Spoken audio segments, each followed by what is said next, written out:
Кішкентай балалардың көбісі ұшқыш немесе космонавт болуды армандайды.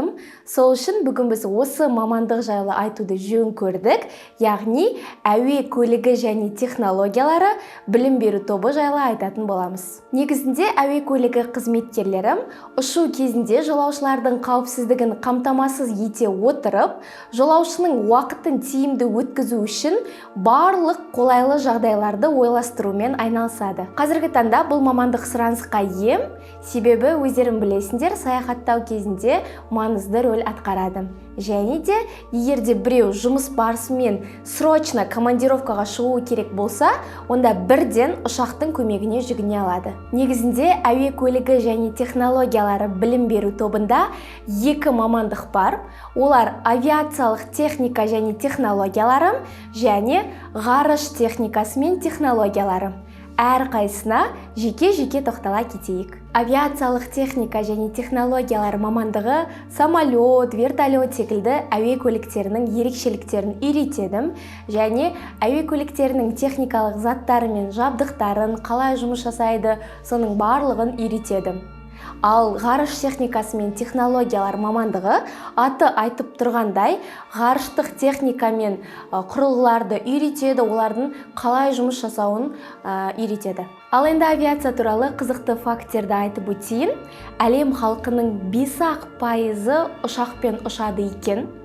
Және ұшу кезінде адамдардың 40% ұйықтайды екен.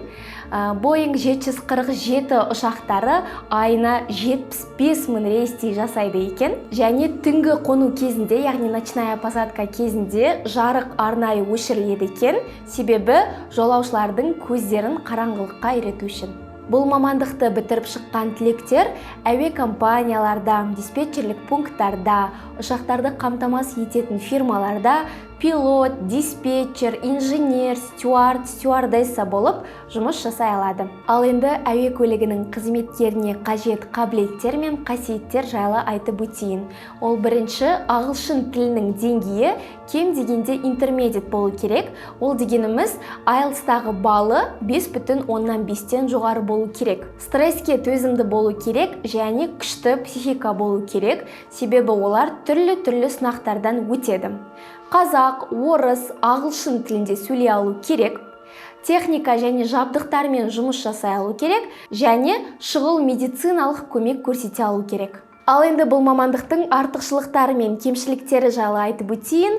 Ол басқа мемлекетке ұша аласын, сұранысқа ие мамандық, жоғары жалақы және ұзаққа созылатын демалыстар, яғни отпуск. Ал кемшіліктері нормаланбаған график, одан кейін часовой поястың өзгеруіне байланысты адам өзін шаршаңқы сезінуі мүмкін және де эмоционалды күйзеліске ұшырауы мүмкін. Ал енді бұл мамандықтың жалақыларын көру үшін біздің JOKZ приложениесіне кірейік.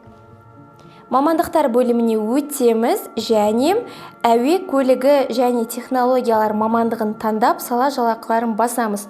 Бұл жердегі авиациядағы жұмыс 300 мың теңге, 50 мың теңге стажер.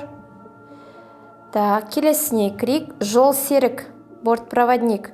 Бұл жерде 1250-3270 доллар айына. Келесі ұшқыш. Ассистент 150 мың теңге, аналитик 266 мың теңге бір айлық жалақысы.